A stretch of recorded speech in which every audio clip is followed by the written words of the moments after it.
Welcome back, everyone, to another reaction video. Well, sorry for the couple of days that I just took off without any new content, but I had a quick trip over to New York City where I was filming some more episodes of The Unbelievable with Dan Aykroyd, specifically episodes 29, 30, 31, and 32. So it's a long season. They said it's doing really well in the ratings and all their metrics that they judge things by. And so while the first season was 10 episodes, this season's looking like 40 episodes. So pretty excited I got to be a part of that. And the people that I get to work with on that show are just fantastic. They're easy to work with. They're fun. They're pleasant. They're encouraging. And it was just a privilege to make the quick trip to be able to do that. So let's go ahead and dive into some new videos here. I saw that our friend, the Armchair Historian, has kind of a what if, like an alternate history almost type of thing going on that he released about a week and a half ago. This is what if, and it has to do with the assassination attempt in Operation Valkyrie, which if you've seen the movie with Tom Cruise, you might be a little bit familiar with this. This is the Stauffenberg plot. This is the bombing in July of 1944, just weeks after D-Day, as the Allies are trying to break out from Normandy. Could have changed everything as we know it. So I'm going to be really curious to see how he presents this. This isn't typically what he does. I'll put the link down in the description. 2.4 million subscribers is what the Armchair Historian has now. So I know most of you are already subscribed, but if you're not, definitely consider doing so. Let's go ahead and dive into this one. Learn about the real Operation Valkyrie first for free over on armchairhistory.tv using code Valkyrie. July 20th, 1944 was a sweltering day in Adolf Hitler's headquarters at the Wolf's Lair. Officers and stenographers crowd around a large map, with the Führer at the center. As he scolds a general for suggesting retreat, a tall, scarred man with a hefty briefcase appears. Stauffenberg. Colonel Klaus von Stauffenberg enters, taking his place near Hitler and placing his briefcase under the table. Shortly after, he excuses himself to take an urgent call from Berlin. And this is one of those moments in history, we talk about them all the time, moments in history where a matter of inches, a matter of minutes, a matter of seconds, a change in the weather, these unforeseen, uncontrollable events that nearly change the course of history, or do change the course of history, but in ways they might not have otherwise. This is one of those moments just because of the placement of this bomb. Colonel Heinz Brandt quickly fills Stauffenberg's spot beside the Führer. Feeling discomforted, he notices Stauffenberg's briefcase obstructing his foot. Annoyed, he considers moving it, but, preoccupied by an itch to sneeze, forgets. Gotta be careful sneezing around the Führer.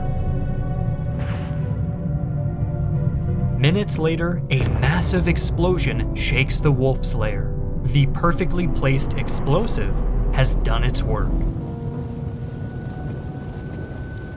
While Operation Valkyrie sought to dismantle the Nazi leadership from within, resistance movements across Europe had been tirelessly fighting back against the Nazi regime in occupied territories since the war's early days. And this doesn't get talked about, I don't think, nearly enough. Every occupied nation had these resistance movements. Even Germany had them. I mean, the White Rose movement down in places like Munich, people like Sophie Scholl, incredible stories of just unspeakable bravery in the face of almost certain death that need to be talked about more. And I'm going to try to cover some of that when I'm in Prague this coming spring. We're definitely going to do something about Operation Anthropoid, which was the resistance movement attack on the kind of the architect of the final solution, Reinhard Heydrich. So we'll talk about some of that then. But yeah, while this is all going on, there's resistance even from within the German military, because they can see, I mean, anybody who's sane by the summer of 1944 can see that this is not a winnable war. Things are falling apart on the Eastern Front. The Allies are finally making some headway in Normandy, and they're about to break out in Normandy in another couple of weeks. By 1944, the Second World War turned decisively against Germany. The Soviet Union approached the Reich's borders, while the Allies had landed in Normandy. Across Germany, a coalition of nationalists, conservatives, social democrats, and liberals formed. Yeah, and not only has that all gone on, but the soft underbelly of Europe has collapsed as well. Italy's out of the war. Rome has fallen by July of 1944. The Italians, in fact, have kind of switched sides, and now Germany's the one fighting to defend Italy from Allied push toward the north. They devised a plan to remove Hitler, seize the Wehrmacht, and make peace with the Western Allies, all to save the nation. Yeah, and why would they make peace with just the Western Allies? Well, many of the Germans actually thought that they could even convince the Western Allies to then join them and fight against Stalin, because they always viewed the Bolsheviks, the Russians, the Soviets, as their true enemy. And they always felt like maybe they really had more in common with the Western Allies, like the Brits and the Americans, than they did with anybody else. And so they also knew that they could get much more favorable peace terms from the Western Allies. And if they could negotiate now, they could prevent what would be a devastating occupation of Germany by the Soviets as they rushed from the east. And I have to wonder, if this had all gone down the way they envisioned it, how different Europe might have looked. To achieve this, conspirators adapted an emergency plan to control the replacement army and eliminate Nazi leadership. This was known as Operation Valkyrie. And Germans, they're so efficient, right? They think of everything. This isn't just a decapitate the head of the snake and just wait and see what happens. Like, this was thought out. It's like, okay, the first step is we take out Hitler. But then we also have to deal with his henchmen. We have to deal with the other party leaders. We have to deal with, people like Himmler and, folks like Goebbels and kind of decapitate the whole leadership. And we have to put something else in place. And we immediately have to start negotiating with the West.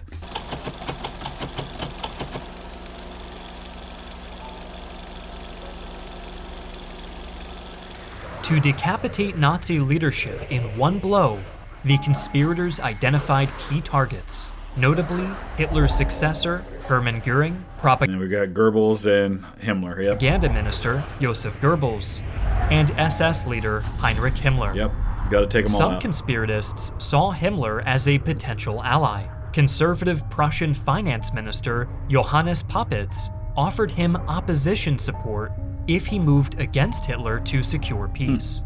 Though these efforts failed, they gave the SS dangerous knowledge of the conspiracy. Why? What do you think was going to happen? Why would you even dare to drop any hints about that to someone like Himmler? The assassination, Stauffenberg rushed to Berlin to lead the coup. On his orders, co-conspirator Friedrich Fromm initiated operations, Who was a general. ordering Major Otto Ernst Rehmer to surround the propaganda ministry and arrest Goebbels. The conspirators quickly spread the narrative. Top Nazis had killed Hitler, and they would save the Reich. At Göring's home, they found only his corpse, suggesting another force within the Reich was preparing a counter-coup. Yeah, so this is all, of course, the alternate history version of this, in which Hitler is killed by the bomb, and now this is how it's kind of all going down. Himmler, forewarned, positioned the SS strategically. I can see Hours that. after Operation Valkyrie began, he launched his own coup, which he grandly titled Operation Reichssturm. He used the Gestapo to closely monitor the plot, seized Berlin's broadcasting stations, and branded the conspirators as a threat to the Reich.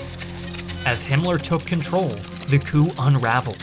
High-ranking SS officers occupied Berlin's strategic buildings. See, I feel like this is a very plausible scenario, because if there's anyone who would have been in a position to keep the Nazi leadership in power and keep hold of the government, it would have been Himmler, because of the leadership that he has of the SS and the Gestapo.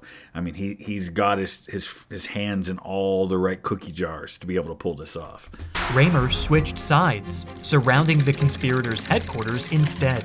Desperate to save his own skin, General Fromm ordered the arrest and execution of his co-conspirators. Which is actually something that happens in our real timeline. General Fromm is looking to kind of cover his own butt, and he rounds them all up and tries to execute as many as he can quickly, but he ends up being executed himself later on anyway. Hoping to display his loyalty to the Nazi cause.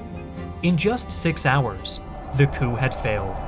Although Hitler was dead, Himmler now consolidated control over the Reich.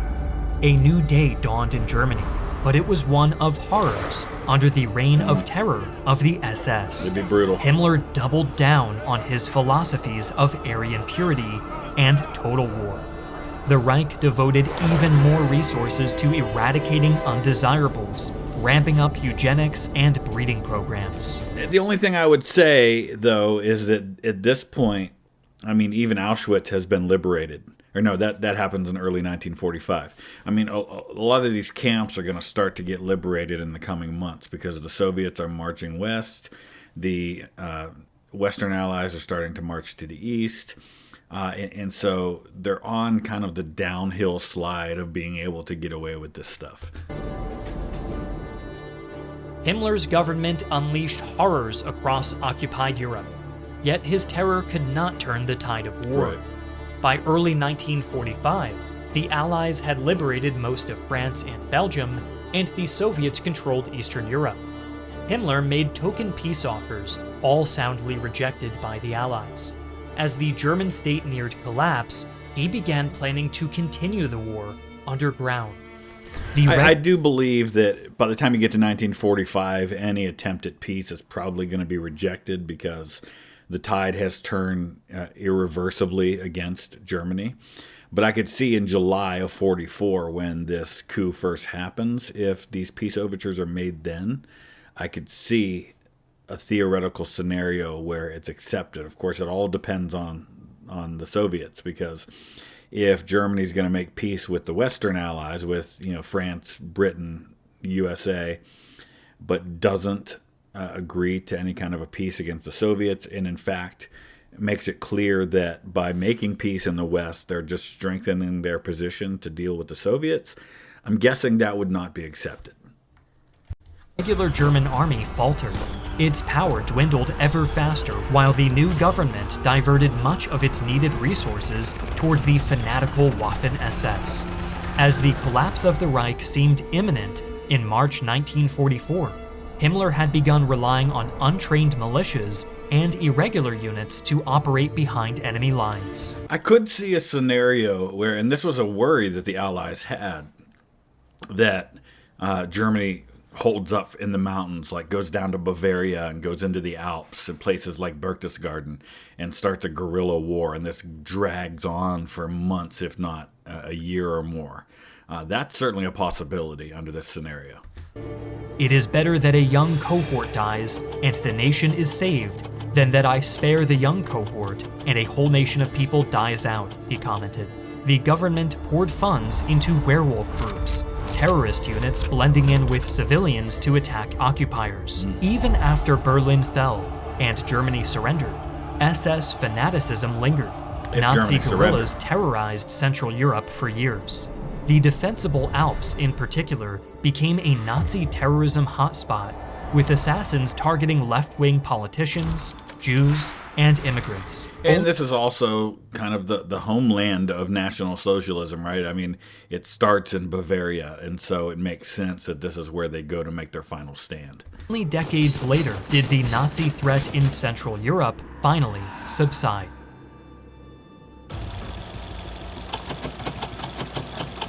Same war, new government. This is what they were hoping for. With a massive explosion behind him, Stauffenberg's deputy phoned the conspirators in Berlin. Operation Valkyrie was to proceed immediately. General Friedrich Albrecht wasted no time securing the coup. Time was of the essence. Within 2 hours, Goebbels and Göring were arrested, and Himmler, whom the conspirators had closely monitored, was neutralized. By day's end, the Nazis lost control of Berlin and the Wehrmacht. In their place rose a shadow government, carefully crafted within the diverse ranks of the German resistance. Field Marshal Erwin von Witzleben, the highest-ranking military member among the conspirators, sent a telegram and took command of the Wehrmacht throughout occupied Europe, establishing it as the supreme authority, surpassing even the Nazi Party. With military control, continuity of government was secured. The new Germany was led by Ludwig Beck, who took the title of Imperial Regent. This government was a coalition of varied ideologies, united only in opposition to Hitler and the war.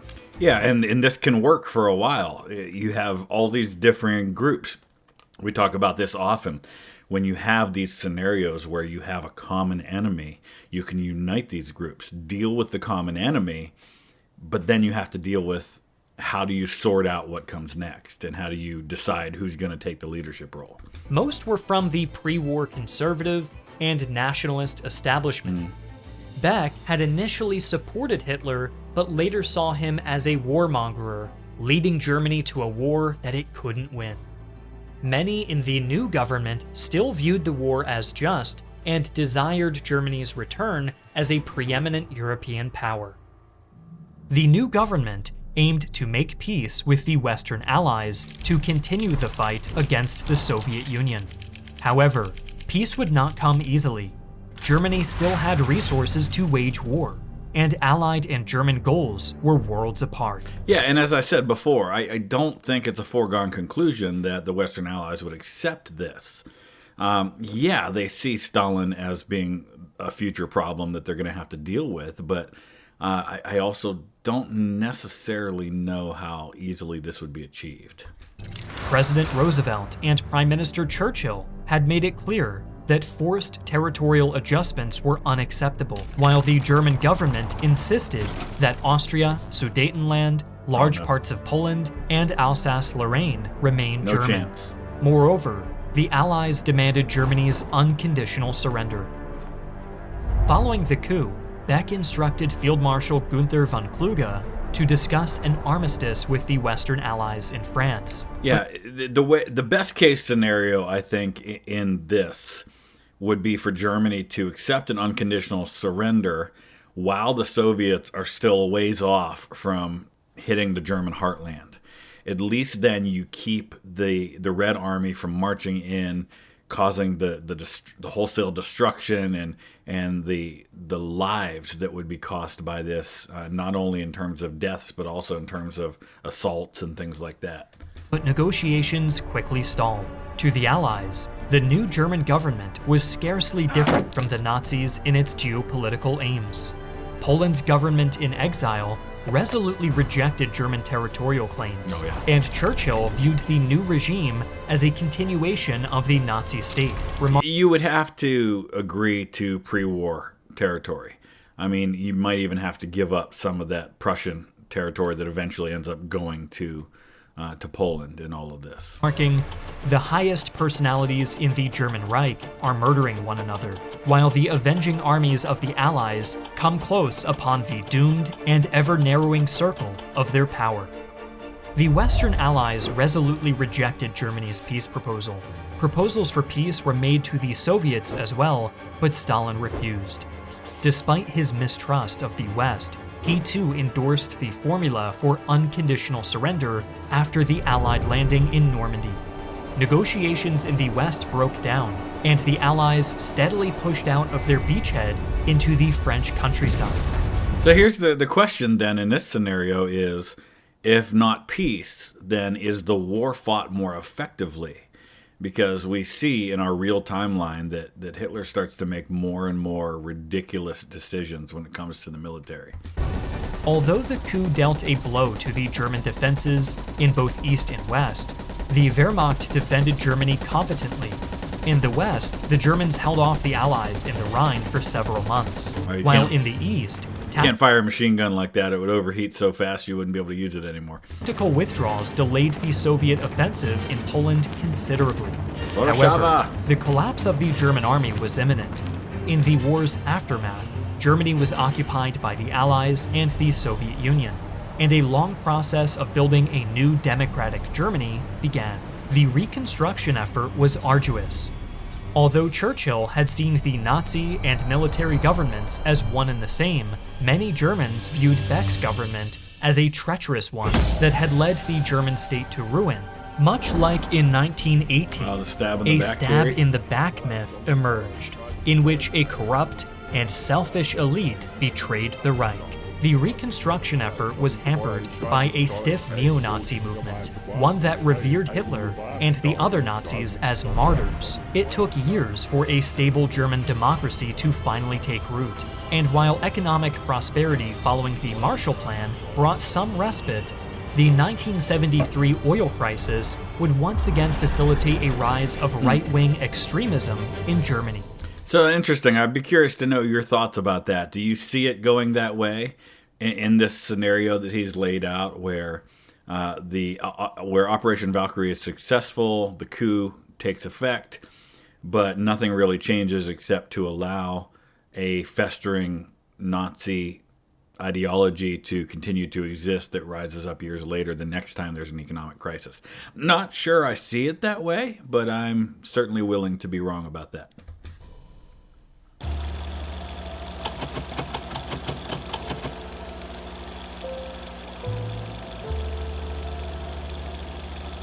While the coup was successful, peace seemed distant. Negotiations with both the Soviets and Allies had stalled. Some in the government, like Chancellor Karl Friedrich Goerdeler and Foreign Minister Ulrich von Hassel, realized that drastic measures had to be taken to secure peace with either side. And the conservative nationalists strongly preferred peace with the Western Allies. With the Chancellor's blessing, von Hassel, an experienced diplomat who had led Germany's delegation at the Versailles Peace Conference, received a far-reaching mandate to make peace with the Allies. Roosevelt and Churchill demanded unconditional surrender, but Germany could still count on sympathy among conservative nationalists in the Allied nations. In George Bell, the Anglican Bishop of Chichester, and Allen Dulles, a high-ranking official in the American Office of Strategic Services, von Hassel found useful lobbyists. So the OSS is kind of the precursor to the CIA. Allen Dulles is the guy that Dulles Airport is named after. I don't know how much sway Dulles would have had in this scenario, but let's let it play out. To change the image of the new government in the West. Simultaneously, Goerdeler improved Germany's image.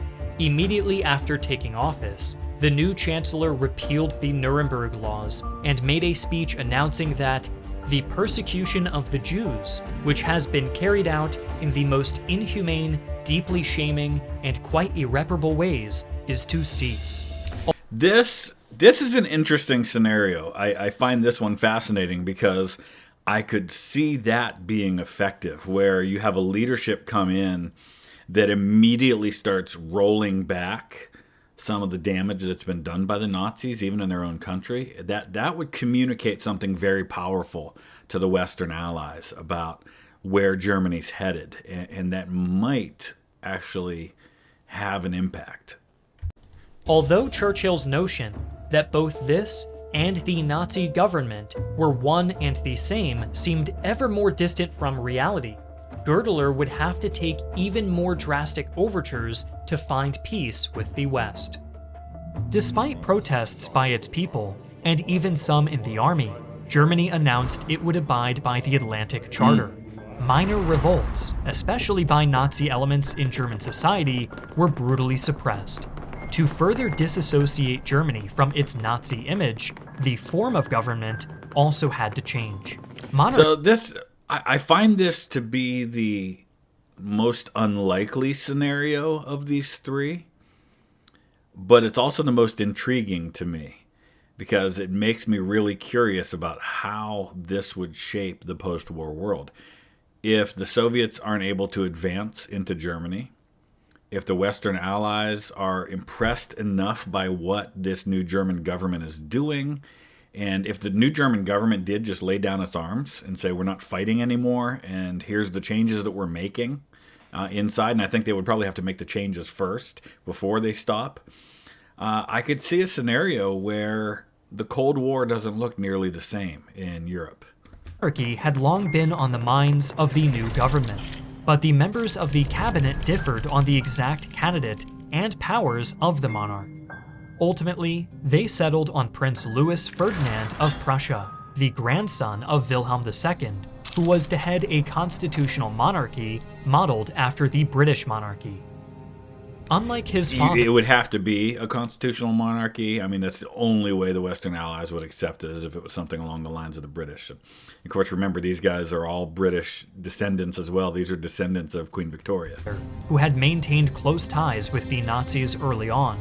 Louis Ferdinand held minimal ties to the Nazi state, and had spent years in the United States, where he became a personal friend of Franklin Roosevelt. Okay. Although the Allies still insisted on unconditional surrender, opinions of the new German government started to shift. The February 1945 Yalta Conference left Winston Churchill especially wary of Soviet ambitions in Eastern Europe. Churchill's fear opened the door for a German diplomatic initiative. The Prime Minister agreed to meet with von Hassel's representative. So I wanted to just, while this was playing, I did want to pause while I do this. I wanted to look at Louis Ferdinand a little bit and talk a bit more about this. Now, the first thing that came to my mind is, well, he's not the heir, because when Kaiser Wilhelm II dies in the early stages of World War II, he dies in the Netherlands where he's in exile. He had children who were still living, including his heir. But many of them did, in fact, kind of support the Nazi movement. So I could see them wanting to bypass that. And so Louis Ferdinand is born in 1907 in Potsdam. He lived until 1994, died at the age of 86. He was married since 1938 to Grand Duchess Kira Kirillovna of Russia. So he's married to a member of the now defunct Russian royal family. So that's an interesting tie as well. And so starting in 1951 in our real timeline is when he became the head of the House of Hohenzollern and heir to that throne. So yeah, that's actually a really intriguing idea. I find myself more and more fascinated by all of this. He had disassociated himself from the Nazis. He was not involved in the July 20th plot, but was suspected of being involved by the Gestapo, who investigated him and then released him. Who told him that Germany was ready to surrender in the West. He stressed that it was in the Anglo-American interests to maintain Germany as a bulwark against Bolshevism. With trust between the Western Allies and the Soviets at an all-time low, Germany successfully managed to leverage ideological fear and play the former allies off against one another. The road was cleared for a German surrender in the West. Although the instrument of surrender at Reims at the start of April 1945 was celebrated among the Allied publics as an unconditional surrender. And that Reims is where, in fact, the real surrender did take place. The reality was more complex. The government agreed to a general surrender, but the war in the East continued. After the surrender in the West, Soviet diplomats notified the Western Allies that the surrender would not be recognized by Moscow. According to them, German forces were not explicitly required to lay down their arms and give themselves up as prisoners. So, and honestly, I mean, this is kind of what happened anyway when you had the surrender in the West, which was attended by a member of the Soviet High Command. They also insisted on there being a separate surrender to the Soviets that took place in the East. And so this is the only scenario in which I could see it being possible that the Western Allies accept a separate peace that doesn't involve the Soviets. Excuse me. Is one where Germany has done these other things first that kind of demonstrate they're willing to be good guys again. Although the Soviets insisted another surrender be signed, the Western Allies responded with silence. This left Germany in a legal limbo. While it was officially at peace, the Soviets refused to accept it and continued their offensive operations. Churchill worried that a Soviet-dominated continent would soon become a reality. Determined to impose the will of the United States and Britain upon the Soviet Union, he convened his top military strategists for a preemptive strike against the Soviets, dubbed... And this is a real thing. Operation Unthinkable was something that was kind of, at least on paper. Operation Unthinkable. The Second World War morphed seamlessly into a third. With their new German ally, the Western Allies engaged the Red Army. Although surviving the war, Germany was ruled by a national conservative coalition under a constitutional monarchy. The rapid and sweeping political changes left Germany polarized and unstable, while more years of war would leave the country broken and destitute, left only with hopes of a brighter future. All right, that was interesting. I would love to hear your thoughts about any of those scenarios, about any things that I've put out there. Let's have a conversation in the comments section. This should be really interesting. Let me know what you think. Thanks for watching.